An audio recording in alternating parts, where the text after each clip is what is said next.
This is Cyclocross Magazine with Paul Sadoff of Lobster. Paul, you entered your bike into the best cyclocross bike here at the show. You want to tell us about it? Yeah, well,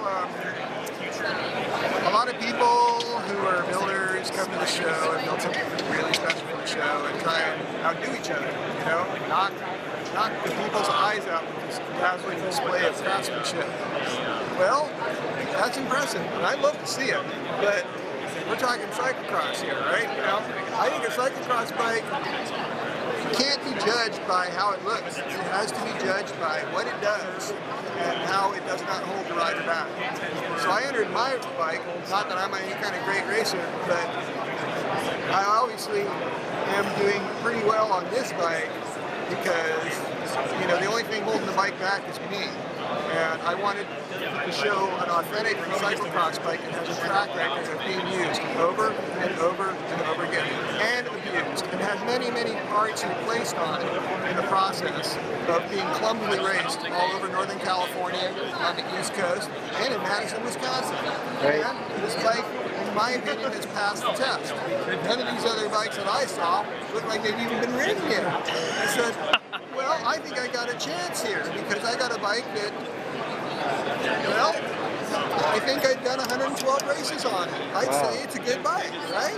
Let's take a look at this bike. So this is your own personal machine? That's my bike. And when did you build it?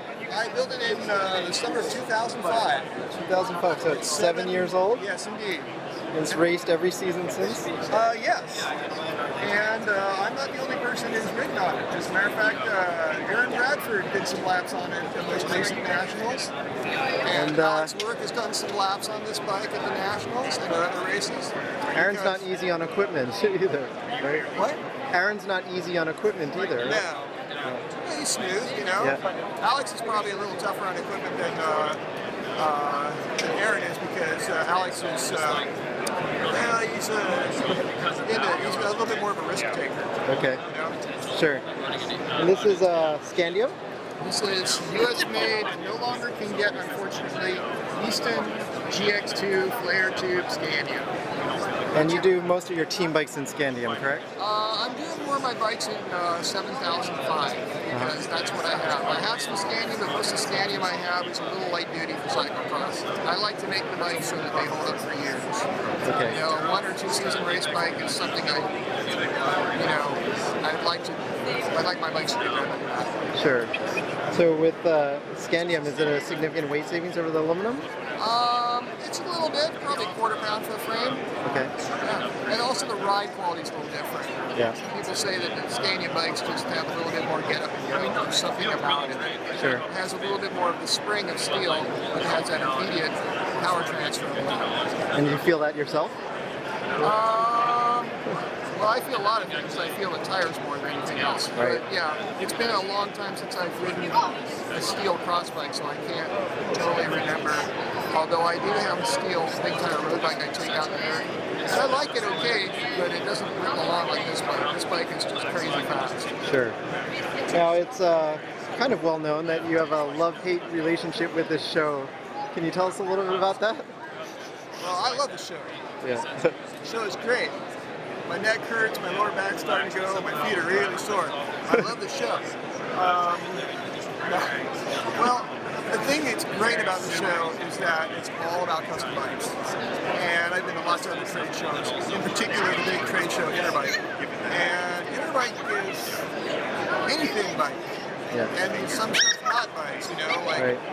I know, all sorts of accessories and fashion and stuff. Whereas this is all about, I'd say, 90-some% custom bikes. Right. And it didn't used to be that way. As custom builders didn't really have a show that dealt with us specifically. And so it's a real privilege to be able to come to a show like this and exhibit and have a public that comes in expecting to see this, wanting to see your stuff, wanting to see what you can do. Right. So I really love that aspect of it. The aspect I don't really like is that there's, I don't know, there's some kind of unrealistic things being done with bikes in terms of, it's great that they're so beautiful and artistic and somebody spent like 200 hours carving lugs on this bike, but is that guy going to be able to make a living? And is somebody going to be able to afford this bike? The answer in most cases is no. I see. And it's sad.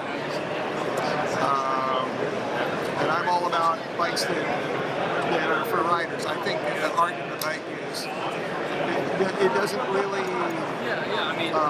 function for me unless there's somebody on the bike riding it. If I see somebody riding that bike, you see them having a good time, or you see them doing really well in the race, or whatever. Yep. That is my end goal, and that's what I consider the best artistic statement, and maybe not artistic statement, but statement of what the bike is. Sure. Do you ever come away from this show inspired? Take away some inspiration for your products? This show, it's a distant memory for me, but the last one I did was in Portland, and I was really fired up after that show. I had such a great time. Yeah.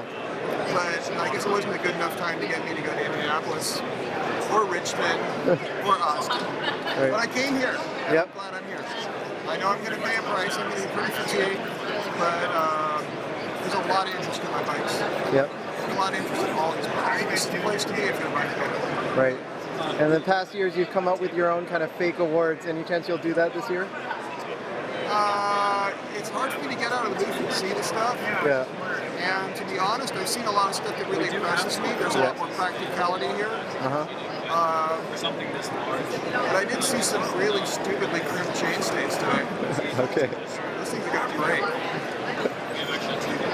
I'm not going to say any names, but I looked at it and I went, it was a beautiful looking bike, and then I looked down and went, oh my goodness, it was like somebody had taken a pair of ice cream, crushed it too. It's like only a few millimeters thick. I went, oh, that's right where the chain is just pulling on the rear end of the bike. I thought, no, that's not going to fly. Got it. So obviously you've been doing this for a long time, and you brought some of your old bikes here. What's the oldest one that you've built here on display? It doesn't look that old because it's been restored, repainted. I even did a little reworking to the rear triangle because when I initially built it, you know, not knowing what the heck I was doing, I made a pretty funky riding bike, even though I did ride it a lot. And so I redid the rear end and I had it repainted. This is a track bike. It is a track bike. Awesome. And now it rides really nice. Yep. It's fun to ride. This is in June in '78 you built this. Yes, I did. And there's a picture of it from June in '78. And do you know what number bike this was for you? Oh, #1. Number 1. It doesn't have a number on it though, because I didn't have any number stamps until I've been building for about 3 years. Got it.